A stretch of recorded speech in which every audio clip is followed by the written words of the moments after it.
Hi everyone, Angela here. If you don't like cutting out pattern pieces and taping them all together, you can have this pattern printed out in the larger A0 size. For the PDF, make sure to print out at 100% letter size and check with the 1-inch square. This pattern will have 5 columns and 5 rows to join together. Put aside pages 5, 10, 15, 20, and 25. For the rest of the pages, trim away the right side along the dotted line. If you're using a blade like I am, it really helps to have silicone grips on the back of your ruler to keep it from sliding. Group together pages 1 to 5, 6 to 10, 11 to 15, 16 to 19, and 21 to 25.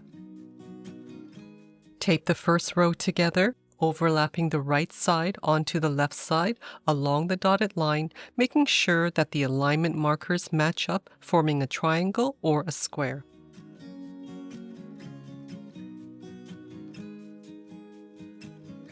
When the second row is done, we'll trim away across the top along the dotted line.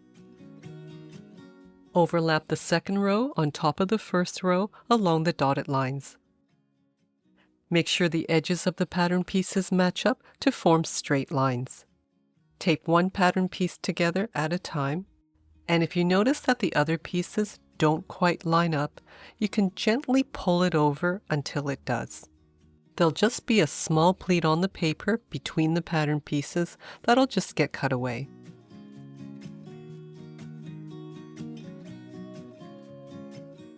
So here's the little pleat, and the rest of the pattern is flat.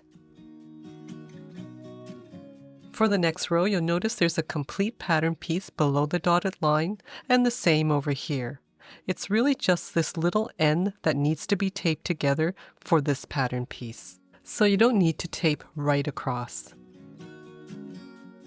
Page 20 has 2 complete pattern pieces, so it doesn't need to be taped with the other pages. Attach the rest of the row. There's nothing in between here, so there's no need to tape these edges. The last row with pages 21 to 25 also doesn't need to be taped with the others. Carefully cut out all the pattern pieces and then cut small triangles for all the notches. On piece A, cut out the square near the center with the bold outline. On piece B, we need to cut out the 2 pocket corner markings. You can either use a hole punch or just cut out little triangles. Once everything is cut, group together the pieces that you need to cut out of fabric and the pieces that you need to cut out of lining. I even like to highlight the lining pieces. For this project, I'm using denim jeans in dark blue, medium blue, and also light blue. You can use any fabric that you'd like. For pattern piece J, I need to cut out 10 of the light color, 20 of the medium color, and 8 of the dark color. I split my jeans along the outside seam just up to the waistband so that I can open it up flat. I don't cut through the waistband so I can use it for another project. You can trace around the number of squares that you need and then cut out with scissors, or you can use a 4.5-inch square template and a rotary blade. Whichever method you use, just try to be as accurate as possible. I'm also using the dark color for the rest of the outer bag pieces. You can mark it out first before cutting to make sure they all fit. Also, don't worry about marking any of the notches just yet. Once cut, clip it together with the pattern so that it's easy to identify. To give the bag some body, I'm using Extra Loft Fusible Fleece. It looks like a dense felt with the glue on one side. Cut 2 of piece E and G. For piece A, cut 2 1-inch bigger all around. Use heavy non-woven fusible interfacing with the glue on one side and cut 2 each of pieces H and I. I'm using quilting cotton for the lining. For piece M, you can cut 1 along the lengthwise grain or the crosswise grain. Cut small notches around the edges, and in the center, I like to cut small triangles. Cut 2 of piece B and the notches along the top and bottom. On the right side of just one piece, mark the 2 pocket corners and the optional loop placement on the side. Lastly, cut 2 of piece I and 1 of C and D and all the notches. With the glue side up for all the fleece and interfacing pieces, carefully place the wrong side of the matching fabric on top and press together. Stack together and then place the pattern back on top to cut out all the notches. Now I'm just going to chalk the notches so that you can see. Making sure the notches match along the edges, put right sides together and clip the short ends. Repeat for pieces G. For pieces E, there's double notches on one end. Put right sides together and only clip together that end. For the bag straps, fold in half lengthwise with wrong sides together and press a crease down the center. Open up, bring the outer edges to the center, leaving a tiny gap, and press. Fold in half again, matching the folded edges, press, clip if you need to, and repeat with the other strap. The 2 loops are optional. With wrong side up, fold the outer edges to the center so that they meet, and press. Clip a light blue square with a medium blue square with right sides together, then repeat. Clip a dark blue with a medium blue, dark again, and medium, then repeat. Next, clip together 2 rows with 5 squares with light and medium. Clip the next 2 rows of 5 squares with medium and dark. And the last 2 rows of 3 squares will have medium, light, medium. Double check you have 2 rows each that look like this. I'm using the Brother Innov-is A150. The link for this and the tools I use are down in the description below. For this project, instead of using regular sewing thread, I want a little bit of sheen to it, so I'm going to be using the Hemingworth embroidery thread. Now, if you're wondering if you can use embroidery thread for regular sewing, yes you can, and I'll leave a link down below where Gary from Echidna Sewing talks about embroidery thread versus sewing thread. These little spools come with a clear cap that stays on while sewing to protect the thread from dust and also to assist with smooth delivery. The cap traps the thread to keep it from unraveling while in storage. To sew all the inner seams, I keep the stitch length at 2.5. We'll be sewing the squares together using a scant 1/4 inch seam allowance. With your needle in the left position, the 1/4 inch mark is this one on the right. Keep the edges of your fabric even and just on the inside of this mark. I sew all of these seams backtacking at the start and finish. You can actually skip the backtacking, just make sure you don't pull the ends of the seam apart. Also check that your seam is just shy of that 1/4 inch. Once all the seams are sewn, separate and press flat. If you're worried about burning your fingers, use a finger press to separate the seams. Each square should measure 4 inches across. Next, lay out the rows into 2 sets as shown. Clip the rows into position with right sides together, carefully matching the seams. Then repeat exactly for the other side.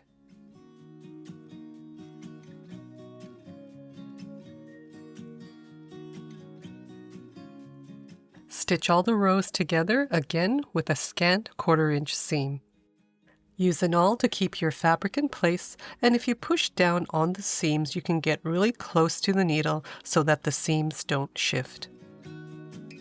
Once all the seams are sewn, pull them taut, separate the seams, and press them all open and flat. Have the piece facing you with 2 medium blue points at the bottom and the dark point at the center top.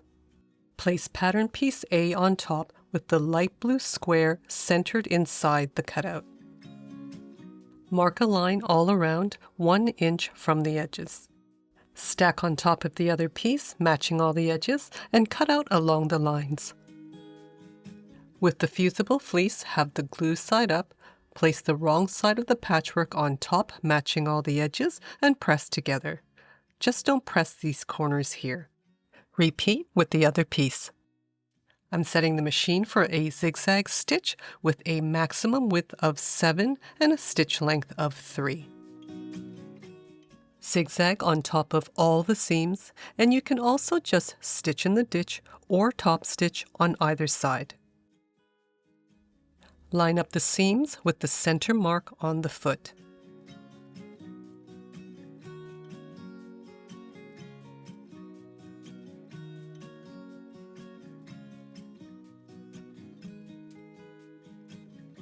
What's nice about the zigzag is that if your seams aren't perfectly matched up, the zigzag will hide that a bit.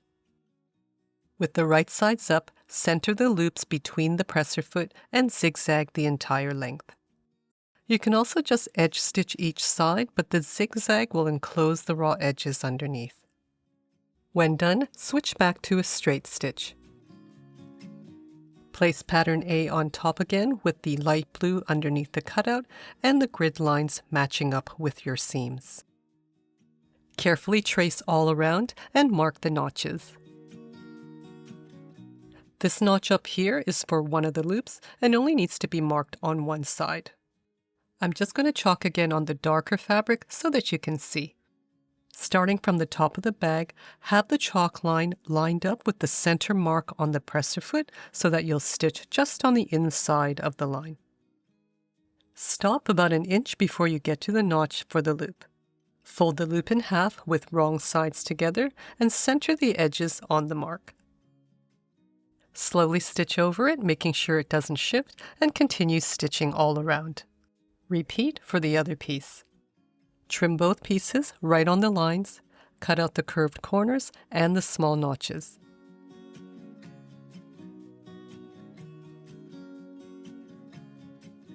With a 3/8 of an inch seam allowance, stitch the one seam on piece E with the double notches.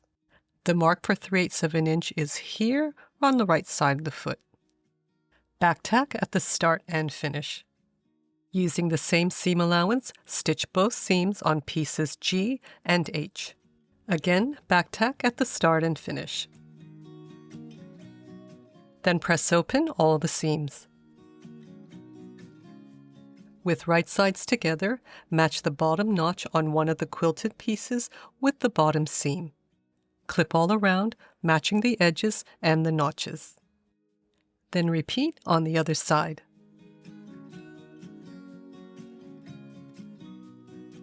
Stitch both sides with a 3/8 of an inch seam allowance, back tacking at the start and finish. Use the awl around the corners to help keep those edges in place. Turn the bag right side out and press all the seams in towards the sides. Have the top band with the fleece with the double notches for the straps at the bottom. With the seams at the sides, place over the bag with right sides together. Clip all around, matching all the notches and seams.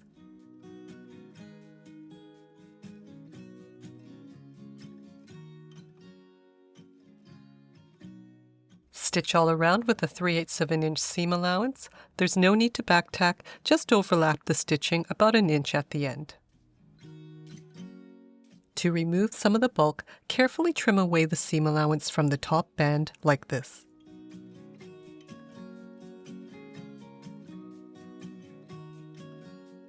Keeping all the seams facing up, flip up the top band and press the seam all around.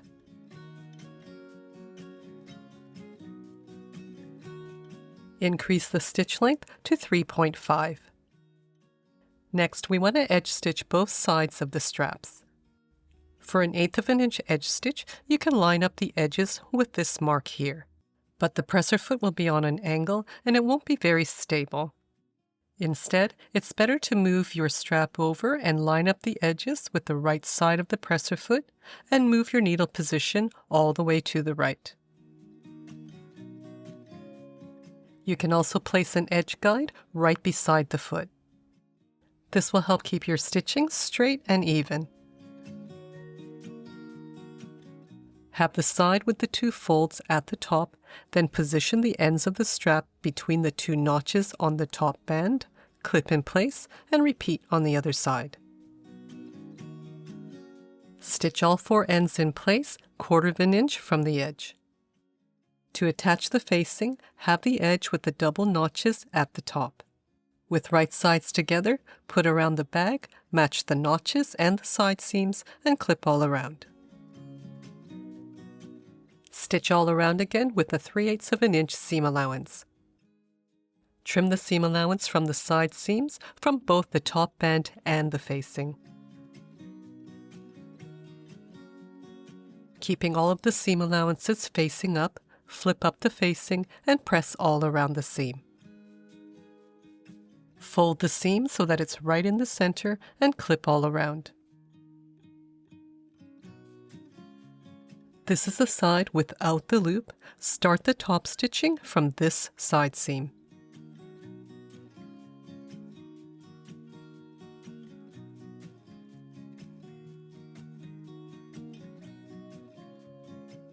Have all 4 zipper panel pieces with wrong side up. For each one, fold over on one end at the notches 1/4 inch and press.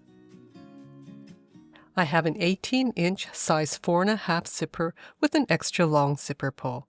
It's fine if you have a longer zipper, as we're going to trim it down. Open it up and turn it over to the back. To prepare the top, fold down the top edge so that it lines up with the side and you have a 45-degree angle. Now fold straight down below this edge so that the side edges meet up and the top edge is slightly higher than the metal stopper. Give it a press if you like, clip to hold in place, and then repeat with the other side. Make sure to zip it up and check that the top edges are even and adjust if you need to. With the folded end on the right-hand side, place one of the lining pieces down, right side up. Have the top of the zipper 3/8 inch down from the raw edge and line up the zipper with the side. With right sides together, place one of the fabric pieces on top, making sure to match the folded edges. Carefully match the sides and top edges and clip together. Close the zipper a bit and mark where the folded edge is on the other side of the zipper tape. Open up again and clip together the other side, matching all the edges. Place that mark on the folded edge of the lining and make sure the top of the zipper is 3/8 inch down from that top edge.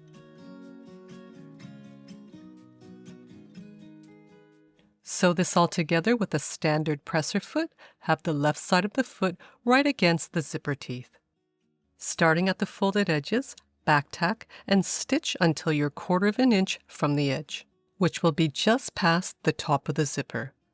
Have your needle down and pivot. Stitch right to the end and back tack to finish. For the other side, we'll start our stitching from the short end using a 1/4 inch seam allowance. Start with a back tack and stitch until you're 1/4 inch from the edge. Have your needle down and pivot. Make sure the left side of the foot is right against the zipper teeth and adjust if you need to.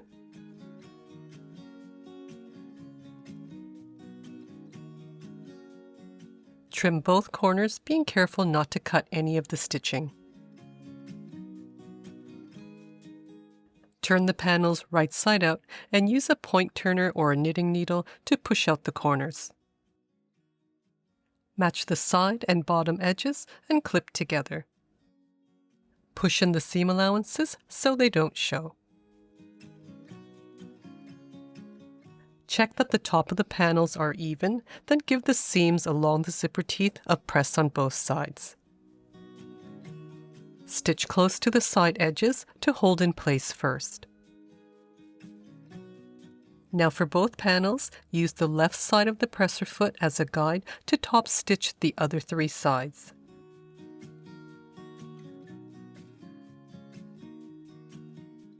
Cut the zipper just above the bottom stopper so that it's about 18 inches. For the zipper tab, fold piece K in half with right sides together, matching the shorter edges. Stitch together using a 1/4 inch seam allowance, back tacking at each end. Press the seam open with your fingers and keep it in the center. Turn the zipper over to the back, insert it into the zipper tab, and match the edges. Then stitch the ends together with a 1/4 inch seam allowance. Pull the tab over so that it's right side out. And really pull at the sides so that the corners are nice and square. Turn over to the front and fold the ends in a 1/4 inch. Edge stitch all around 1/8 inch, back tacking at the start and finish. You can leave it finished like this or add 2 diagonal stitch lines as well. Just sew them inside the edge stitching. As you can see, there's very little bulk. With the bag in this position and the loop on the left side, pull out the facing. With the zipper pull on the left, open the zipper right up. With the center notches matching and the edges of the panel between the outer notches, put right sides together, matching the edges, and clip in place. Flip the other side of the panel over with the lining side up and make sure the zipper isn't twisted. Then center the panel between the notches on the other side and clip in place. Push in the facing, flip the zipper end and zip it closed to make sure it isn't twisted. Stitch both panels to the facing close to the edge to keep it in place. From this seam, we're sewing another row of top stitching along the bottom of the band. This seam has already been pressed, so the seam allowances should be facing up. So that's this seam here, the seam allowance is in this direction, and the seam with the facing and the panel should be facing down. Just keep the facings flat and fold the panels down. Pin the seam vertically like this all around.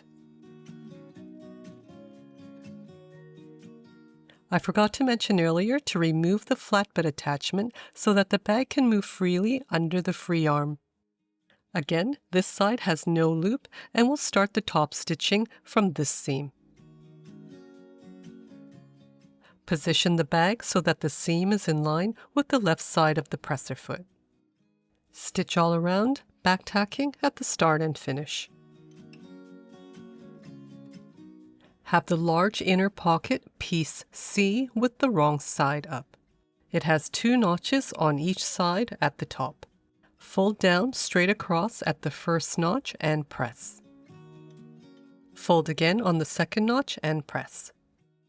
Fold in half matching the sides and press a crease down the center. We'll be edge stitching along this bottom fold, clip if you need to. For the smaller inner pocket, have the double notches at the bottom with the right side up. Fold in half at the notches with right sides together. I'm just marking the notches at the bottom so you can see. You'll be stitching from the top fold down to the first notch, then skipping over to the next notch, leaving an opening, and back up to the fold. To edge stitch the larger pocket, have the folded edge in line with the inner left edge of the presser foot. Back tack at the start and finish. For the smaller pocket, stitch with a 1/4 inch seam allowance. Starting with a back tack, stitch until you're 1/4 inch from the edge. With the needle down, lift your foot and pivot. Stitch to the first notch and back tack. Skip over to the second notch, back tack, pivot at the corner, and stitch up to the fold and back tack to finish. Trim all the corners, being careful not to cut any of the stitching, then press all the seams open. Flip over and just press straight across this other side of the opening. Turn right side out and use a point turner or a knitting needle to gently poke out the corners. Adjust the seams so that they're right in the center and press all around. Top stitch 1/4 inch across the top fold, back tacking at each end. Position the pocket corners onto the lining with the markings and pin in place. On each side, mark a line about 1 1/8 from the edge and pin in place. These pockets are optional and you can make them as wide as you like. Fold the second loop in half with wrong sides together and clip the edges on the side notch. Again, this is optional, but I like to have somewhere to clip my keys. Place the large pocket onto the right side of the other lining piece, match the side and bottom edges, and clip in place. Stitch close to the edge to hold in place, and then stitch down that middle crease, back tacking at the start and finish. Edge stitch the smaller pocket around the sides and bottom, back tacking at the start and finish. Edge stitch the loop in place, and then stitch the pocket lines, also back tacking at the start and finish. Steam away any chalk lines. With right sides together, clip the pocket linings together with piece M, matching the notches along the sides and bottom.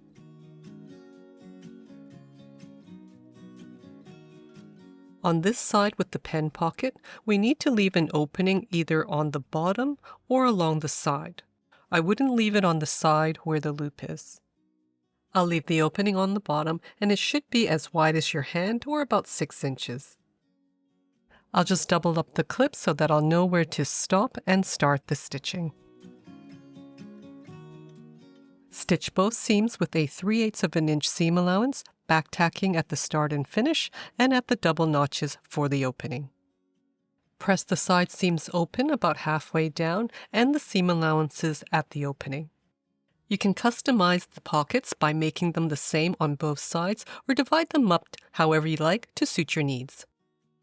Have the side of the bag with the loop or the zipper end on the left facing you. Then fold the top of the bag with the zipper panels folded down so that the raw edge of the facing is at the top. With the lining, have the side with the back of the pen pocket facing you, and then put the bag inside the lining. Match all the notches and seams and clip all around. Stitch using a 3/8 inch seam allowance. There's no need to back tack, just overlap to finish. Carefully turn the bag right side out, then match the folds of the opening and edge stitch it closed. You can also close this by hand with a slip stitch. Push in the lining and then press this top seam all around. To give you an idea what fits inside, I'm putting in a couple of pens, cream, my eyeglasses, my wallet, a water bottle, my iPad Pro, and there's still room for a throw blanket. I really hope you enjoy making this bag. Thanks again for the support and happy sewing!